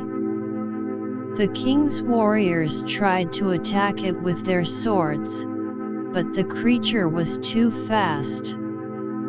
It lashed out with its tail, knocking some of the warriors to the ground. Aria knew that they needed a different approach. She used the power of the crystal to create a magnetic field. The metallic snake-like creature was affected by the magnetic field, and it began to thrash around. The forest creatures, seeing an opportunity, used their magic to immobilize the creature. With the creature temporarily immobilized, Aria was able to reach the pedestal and take the gem. The gem pulsed with a powerful energy as Aria held it in her hands. She knew that this was a crucial step in preventing the celestial convergence from opening a rift in the multiverse. But they still had more artifacts to find, and they were running out of time. Aria and her allies left the temple and continued their journey across Solara. They faced more challenges, from powerful magical storms to strange, shape-shifting creatures. But with each obstacle they overcame, they grew closer to their goal. As they traveled, Aria couldn't help but wonder what other threats the multiverse held. The celestial convergence was just one of many potential dangers, and she knew that she and her allies would have to be vigilant. But for now, their focus was on Solara and preventing the rift from forming. The fate of the multiverse once again hung in the balance, and Aria was determined to succeed. Chapter 14: The Race Against Time on Solara. Aria and her allies, with one of the crucial artifacts in hand, pressed on across Solara. The sun was starting to set, casting long shadows across the diverse landscape. The sense of urgency was palpable. They knew that the celestial convergence was drawing nearer, and they still had more artifacts to find. The next clue led them to a vast, frozen wasteland at the northernmost tip of Solara. The cold was intense, biting through their clothes and seeping into their bones. The ground was covered in a thick layer of ice, and strange, ice-formed spires rose up from the ground like giant, jagged teeth. As they trudged through the snow, they noticed strange markings on the ice. The markings were similar to the symbols they had seen before, but more elaborate. The centaur-like beings, with their sharp eyes, spotted a faint trail of these markings leading towards a large, ice-encrusted cave. Aria signaled to her allies, and they followed the trail. As they neared the cave, they could feel a strange, cold energy emanating from it. The forest creatures, with their heightened sense of magic, warned that there was a powerful enchantment inside. Entering the cave, they found themselves in a dimly lit chamber. The walls were lined with ice sculptures that seemed to come to life in the flickering light. These sculptures depicted ancient battles and mythical creatures, but there was an eerie stillness to them that made the hair on the back of their necks stand up. Suddenly, the ice sculptures began to move. They detached from the walls and floors, their forms taking on a more menacing appearance. The sculptures were now large, humanoid, shaped beings made entirely of ice, with sharp, icy blades for hands. The king's warriors quickly readied their weapons. The cold was already making their movements sluggish, but they knew they had no choice but to fight. The centaur-like beings tried to fire their arrows, but the cold had made the strings of their bows brittle, and some of the arrows snapped as they were drawn. Aria used the power of the crystal to create a warm, protective shield around her allies. The shield not only kept the cold at bay but also provided some light in the dim cave. The forest creatures, now able to focus their magic without the numbing cold affecting them, sent out blasts of fire-based magic. The fire melted the ice sculptures, but as soon as one part melted, another would reform. Aria realized that they needed to find the source of the enchantment that was animating the sculptures. She scanned the cave with the crystal's power and noticed a small, glowing ice crystal in the center of the chamber, pulsating with a cold, blue light. "Destroy that crystal!" Aria shouted to her allies.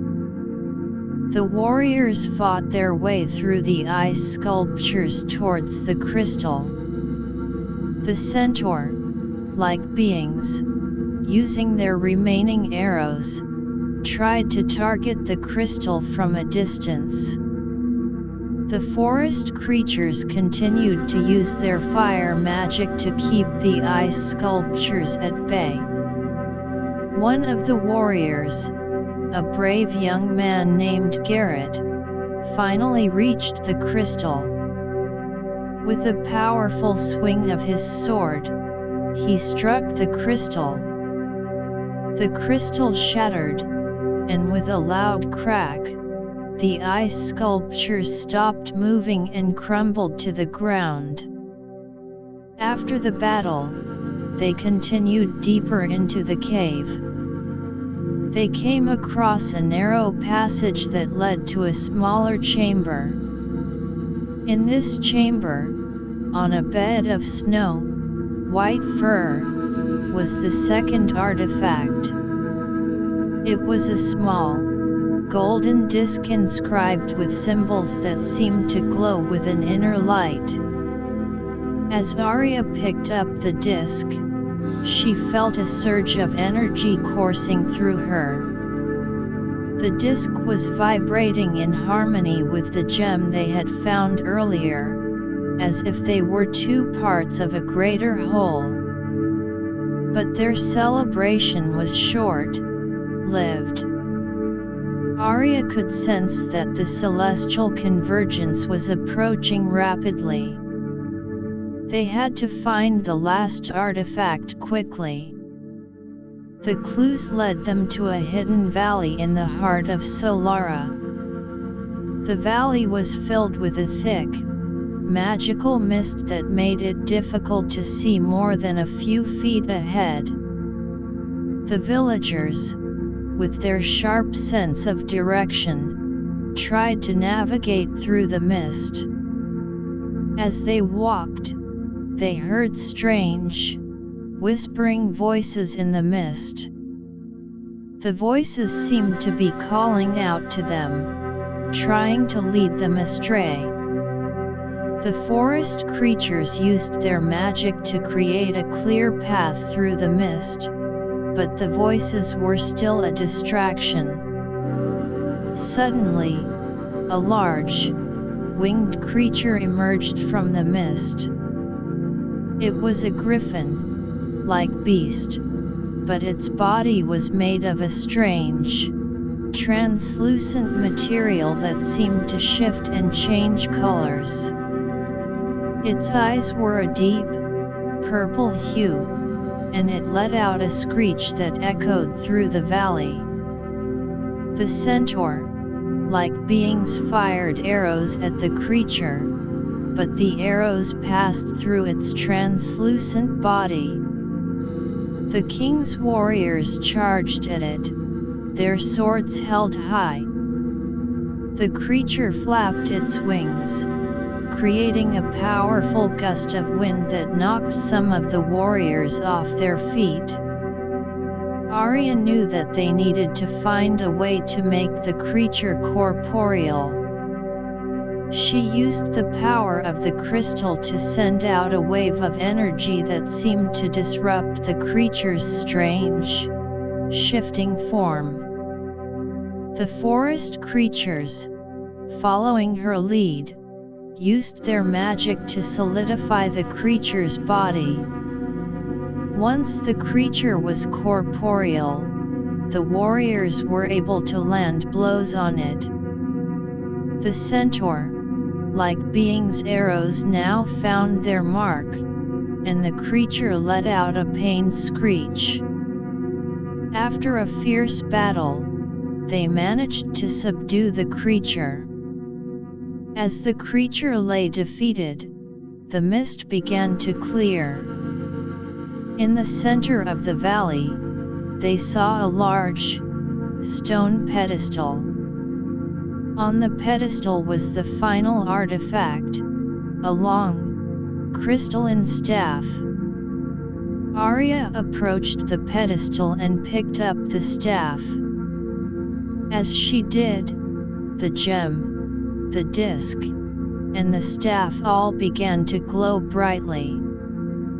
The energy from the three artifacts combined, creating a powerful beacon of light. Aria knew that they had all the artifacts they needed.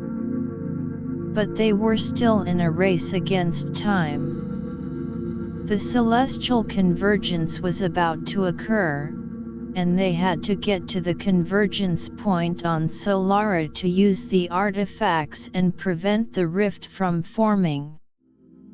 Using the knowledge they had gained from the keepers of the Observatory of the Ancients, they made their way to the convergence point. It was a large, circular clearing in the middle of a dense forest. The ground was marked with ancient symbols, and the air was filled with a strange, humming sound. Aria and her allies took their positions around the clearing.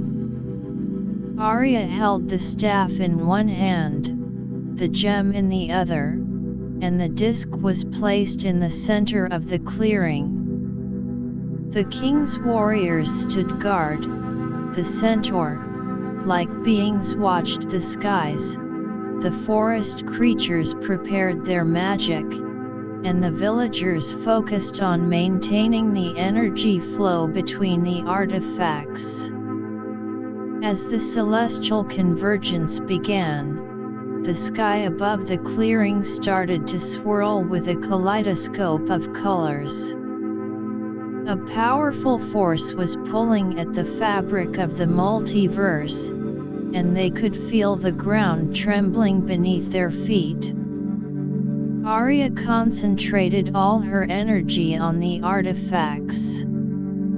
She channeled the power of the crystal, the gem, the disc, and the staff, and with the help of her allies, they sent a wave of energy towards the converging forces in the sky. The energy from the artifacts clashed with the power of the celestial convergence. For a moment, it seemed as if the two forces were evenly matched. The sky was filled with a blinding flash of light, and the ground shook violently. But Aria and her allies refused to give up. They pushed harder, pouring all their energy into the effort. Slowly but surely, the artifact's energy began to overpower the convergence, closing the potential rift in the multiverse. With a final burst of energy, the celestial convergence was halted, and the rift that could have spelled disaster for the multiverse was sealed. Aria and her allies let out a cheer of victory. They had done it. They had once again saved the multiverse from a potential catastrophe. But Aria knew that this was not the end. The multiverse was a vast and mysterious place, filled with countless threats and wonders. As they made their way back through Solara, Aria couldn't help but think about the future. What other challenges awaited them? What new threats would emerge from the depths of the multiverse? But for now, they had earned their moment of rest. They had proven once again that together, they were a force to be reckoned with, ready to face whatever the multiverse had in store for them. Chapter 15: The Aftermath and New Horizons. Aria and her allies, having successfully averted the threat of the celestial convergence on Solara, returned to the enigmatic Library of Time. The spirit, ever vigilant and aware of the significance of their deeds, welcomed them with a sense of celebration. "Well done, my friends," the spirit's voice echoed through the chamber. "Your actions on Solara have once again safeguarded the multiverse. The balance that was so precariously hanging in the balance has been restored, at least for now." Aria and her allies were filled with a sense of accomplishment, but also a tinge of weariness. The battles and challenges on Solara had taken their toll, both physically and mentally. However, the knowledge that they had protected countless worlds from potential destruction gave them a deep, seated sense of pride. Over the next few days, Aria and her allies took time to rest and recuperate. The king's warriors returned to their kingdom, sharing tales of their adventures with their fellow soldiers and citizens. The villagers went back to their homes, using the knowledge they had gained to improve their community's understanding of magic and the multiverse. The forest creatures retreated to their woods, their magic stronger and more in tune with the natural world after the experiences on Solara. The centaur, like beings from Elysium, returned to their own realm, bringing with them new insights that could potentially strengthen the bond between Elysium and the other worlds. Aria, however, couldn't fully relax. She spent her days in the enigmatic library of time, poring over ancient texts and studying the symbols on the great tree. She was looking for any signs of new threats or opportunities. One day, while she was deep in study, she noticed a subtle change in the symbols on the tree. The symbols were shifting in a way that she had never seen before. They seemed to be forming a new pattern, one that was both alluring and mysterious. Aria called the spirit over to examine the symbols with her. The spirit, after a long and careful study, said, "These symbols are not a warning, at least not in the traditional sense. They seem to be pointing towards a hidden realm, a place that has been lost to the multiverse for eons. It's a realm that holds great power, but also great danger." Aria's curiosity was immediately piqued. What kind of power? And why has it been lost? The spirit replied, "The texts are vague, but from what I can gather, this realm was once a place of great learning and spiritual enlightenment. It was home to beings who had mastered the art of manipulating the very essence of the multiverse. However, a great war broke out, a war that was so devastating that the realm was hidden away, its existence erased from most of the multiverse's collective memory." Aria considered this. If this realm holds such power, it could be a valuable asset to the multiverse. But we need to be careful. We don't know what we'll find there. The spirit agreed. Indeed. The symbols are a complex puzzle. We need to decipher them further to find the location of this hidden realm and understand what kind of challenges we might face. Aria spent the next few days working on deciphering the symbols. With the spirit's help, she was able to piece together some of the clues. The symbols seemed to be leading to a world that was located at the intersection of three major cosmic energy streams. Aria decided to gather her allies once again. When they were all assembled in the enigmatic library of time, she shared what she had discovered. The king's warriors were eager for a new adventure. If there's a hidden realm with such power, we should go. We've faced many challenges before, and we're ready for more. The forest creatures, intrigued by the idea of a realm filled with ancient knowledge, nodded in agreement.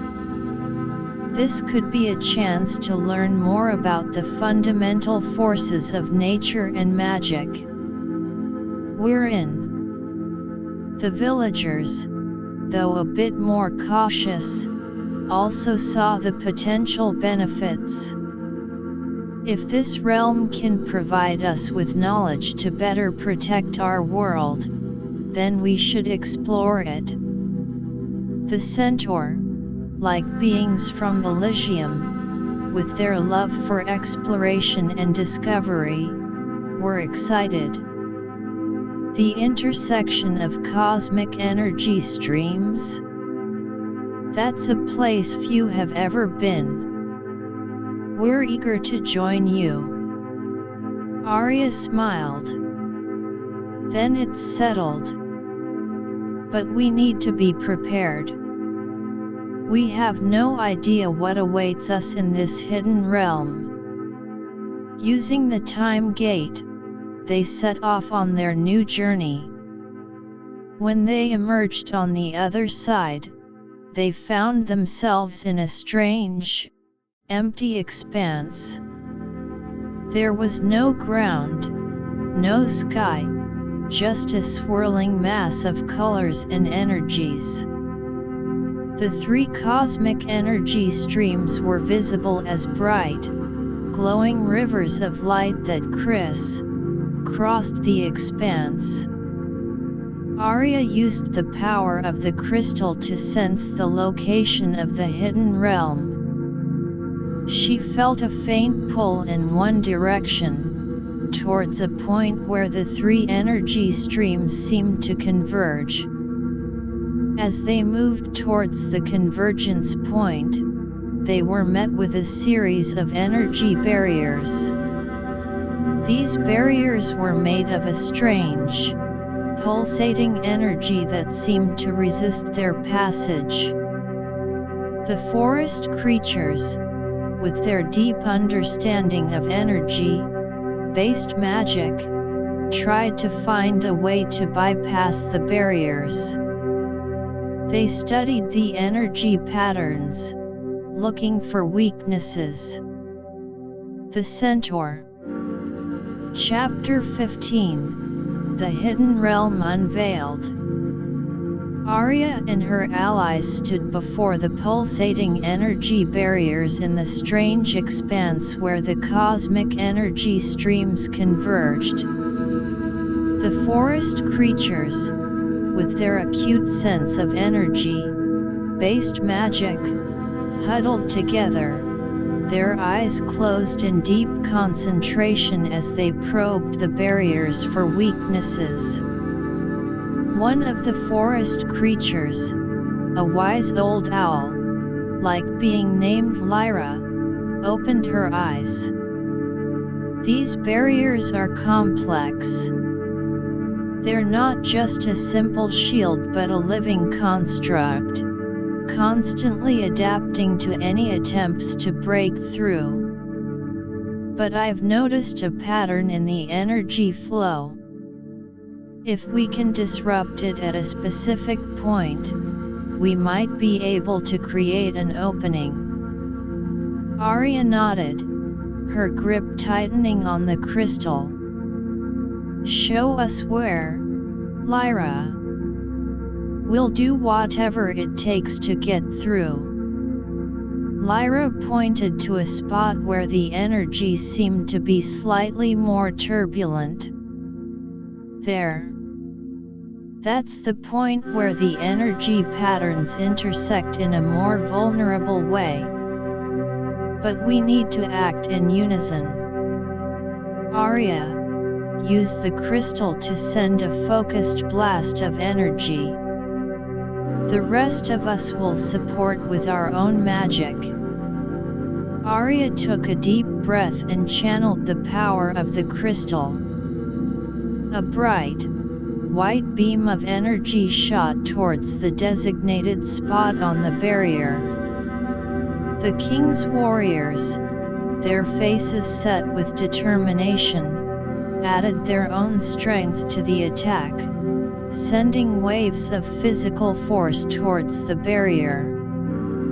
The centaur, like beings from Elysium, fired arrows infused with their unique brand of celestial magic, and the villagers chanted ancient incantations, lending their collective will to the effort.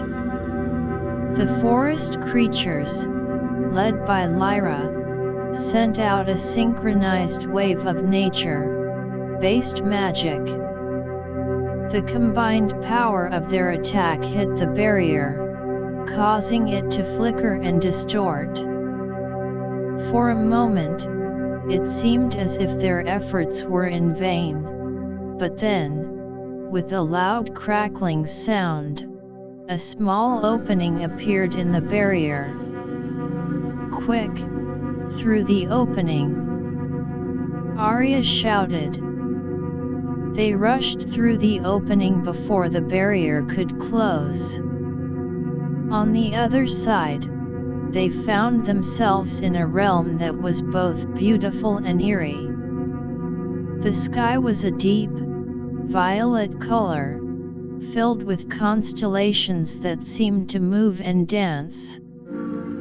The ground was made of a smooth, glass-like substance that reflected the strange sky above. In the distance, they could see a magnificent city, its spires reaching towards the heavens. As they approached the city, they were met by a group of beings. These beings were humanoid in shape, but their bodies were made of a pure, golden light. They had no faces, but a sense of calm and wisdom seemed to radiate from them. One of the golden, light beings stepped forward. "You have breached the barriers of our hidden realm. Few have ever managed to do so. What is your purpose here?" Aria stepped forward. "We've come seeking knowledge. We discovered symbols that led us to this place. We know that this realm was once a place of great learning and power, and we believe that the knowledge you possess could help us protect the multiverse." The golden, light beings considered her words. After a moment of silent communication among themselves, the lead being spoke again. "The multiverse has changed much since we hid ourselves away. But your words carry the weight of truth. However, before we share our knowledge, you must prove yourselves worthy." Aria nodded. "We're ready for any test you have." The golden, light beings led them to a large, circular arena. In the center of the arena, there was a pedestal with a glowing orb on it. This orb holds the essence of a great challenge. You must each face the challenges within the orb in turn. These challenges will test your courage, your wisdom, and your ability to work together. The first to step forward was one of the king's warriors, a tall and muscular man named Thorgar. He placed his hand on the orb, and a bright light surrounded him. When the light cleared, he found himself in a desolate battlefield. Dark, shadowy creatures were charging towards him from all sides. Thorgar drew his sword, his eyes filled with determination. He fought bravely, his sword flashing in the dim light. But the creatures seemed endless. As he fought, he remembered the lessons he had learned in his previous adventures, about teamwork, and using his environment to his advantage. He noticed that there were large boulders nearby. He used his strength to push the boulders towards the charging creatures, creating a barrier. Then, he called out to his allies, even though he knew they couldn't physically hear him in this illusion. "I need a distraction. I'll flank them from the side." Suddenly, as if his words had been heard, a bright light shone from the sky, blinding the creatures. Thorgar took this opportunity to charge at them from the side, cutting through their ranks. After a fierce battle, he managed to defeat the creatures, and the illusion faded. Next was one of the forest creatures, a small, squirrel-like being named Nutmeg.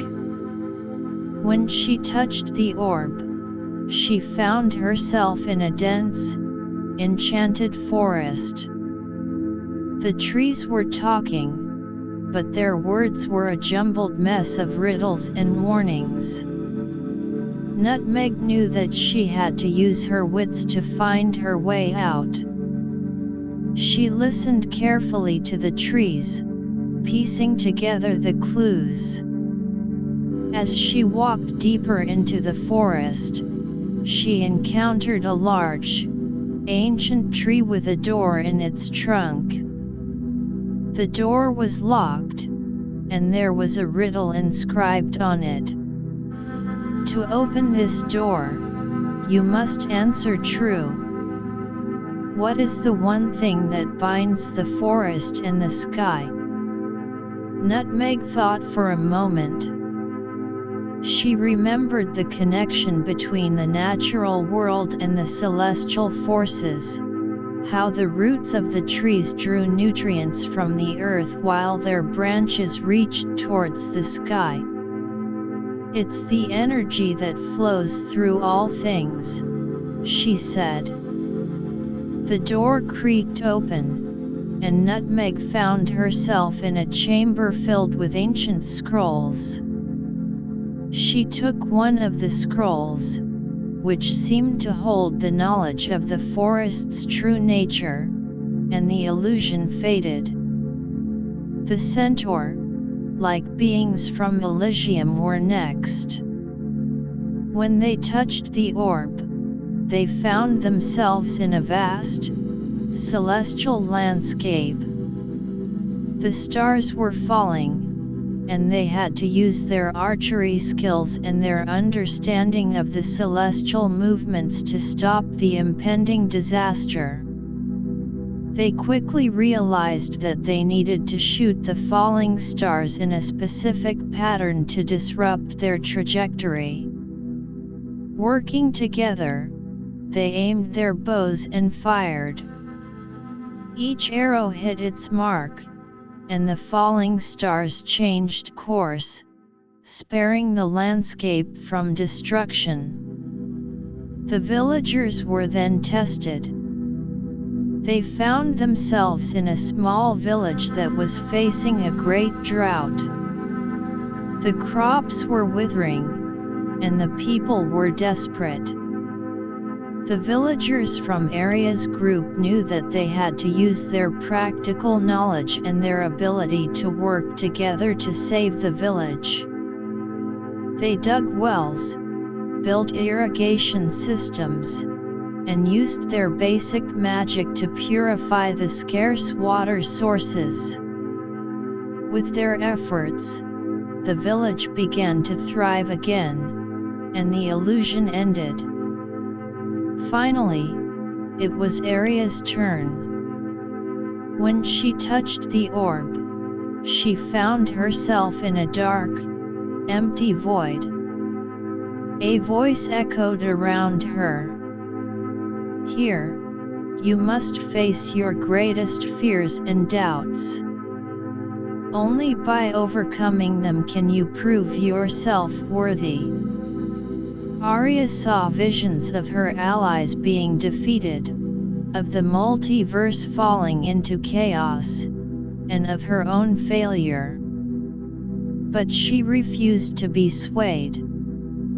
She thought about all the times they had faced challenges and overcome them, about the bonds of friendship and the determination to protect the multiverse. With a burst of inner strength, she dispelled the visions. The void was replaced by a bright, white light, and she emerged from the illusion. The golden, light beings were impressed. You have all passed the tests. You have shown courage, wisdom, and the ability to work together. Now, we will share our knowledge with you. The golden, light beings led them to a large, domed building. Inside, the walls were lined with shelves filled with ancient tomes and strange, glowing artifacts.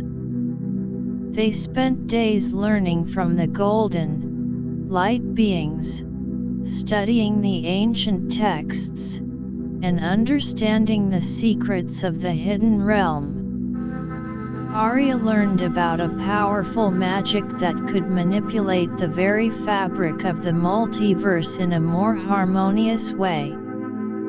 The king's warriors gained new combat techniques that combined physical strength with magical energy.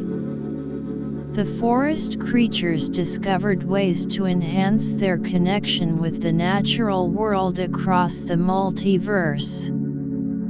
The centaur, like beings from Elysium, learned more about the celestial forces and how to use them to their advantage. And the villagers obtained knowledge that could help them build more sustainable and prosperous communities. As they prepared to leave the hidden realm, Aria knew that the knowledge they had gained would be a double-edged sword. It could be used to protect the multiverse, but it also had the potential to attract new threats. The golden, light beings warned them, use this knowledge wisely. The multiverse is a delicate balance, and with great power comes great responsibility. Aria nodded. We'll use this knowledge to safeguard the multiverse and ensure that it remains a place of peace and harmony.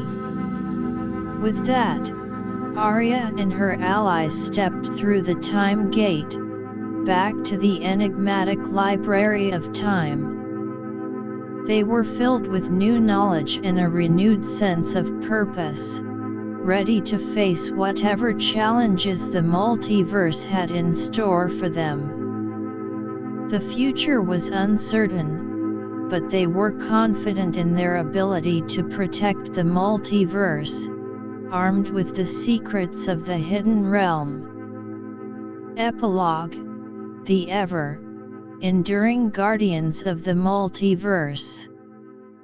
Aria and her allies returned to the enigmatic Library of Time, their minds brimming with the knowledge they had gleaned from the hidden realm. The spirit of the library, sensing the newfound wisdom and power within them, greeted them with a sense of solemn anticipation. "Well, my friends," the spirit said, its voice echoing through the ancient chamber, "you have returned from the hidden realm with knowledge that could reshape the very fabric of the multiverse. But remember, with this knowledge comes a great burden. The multiverse is a vast and intricate tapestry, and any misstep could have far-reaching consequences." Aria nodded, her eyes filled with determination. "We're aware of the responsibility, Spirit. We've seen the potential of this knowledge, and we're committed to using it for the betterment of the multiverse." Over the next few weeks, Aria and her allies dedicated themselves to integrating the new knowledge into their existing understanding of the multiverse. The king's warriors began training in the new combat techniques they had learned, combining their physical prowess with the subtler forces of magic. Their movements became more fluid, and their attacks more powerful, as they harnessed the energy that flowed through the multiverse. The forest creatures delved deeper into the enhanced connection with the natural world.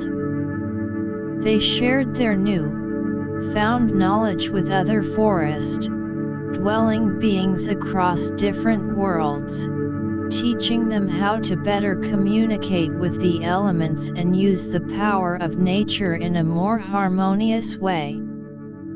The forests themselves seemed to respond, their trees growing taller, and their plants blooming with a newfound vitality. The centaur, like beings from Elysium, studied the celestial forces they had learned about in the hidden realm. They used this knowledge to enhance the magic of their bows and arrows, making them even more effective against threats. They also established new connections with the celestial beings in their own realm, strengthening the bond between Elysium and the cosmos. The villagers, armed with the knowledge to build more sustainable and prosperous communities, returned to their homes. They implemented new farming techniques, built more efficient shelters, and developed better systems of governance. Their villages became beacons of progress, and other communities soon began to look to them for inspiration. Aria, meanwhile, focused on mastering the powerful magic that could manipulate the fabric of the multiverse. She spent countless hours in the enigmatic Library of Time, poring over ancient texts and practicing the incantations she had learned in the hidden realm. As she delved deeper into this magic, she discovered that it was not just about power but also about balance and understanding. One day, as Aria was meditating on the nature of this magic, she felt a sudden disturbance in the multiverse. It was a subtle ripple, but she knew from her new-found knowledge that it could be the sign of a brewing threat. She immediately summoned her allies. When they were all gathered, Aria explained the situation. I felt a strange disturbance in the multiverse. It's faint, but it has the potential to grow into something much larger. We need to investigate. The king's warriors readied their weapons, the forest creatures prepared their magic, the centaur-like beings strung their bows, and the villagers stood by, ready to offer their support. Using the time gate, they set off to the location where Aria had sensed the disturbance. They found themselves on a desolate world, its surface a barren expanse of cracked earth and smoldering craters. The air was thick with a noxious haze, and the very ground seemed to tremble with a malevolent energy. As they explored the world, they discovered a group of dark-robed figures performing a strange ritual. The figures were chanting in a language that none of them had ever heard before, and a large, black, glowing portal was starting to form in the middle of the ritual circle. Aria knew that they had to stop the ritual before the portal fully opened. We can't let them complete this. We don't know what will come through that portal, but it can't be good. The king's warriors charged forward, their swords glinting in the dim light. The centaur-like beings fired a volley of arrows at the dark-robed figures, while the forest creatures sent out waves of purifying magic. The villagers, though not warriors, used their knowledge of the land to find and disable the strange devices that were powering the ritual. The dark-robed figures fought back, their hands glowing with dark magic. They sent out blasts of energy that forced Aria and her allies to take cover. But Aria was not deterred.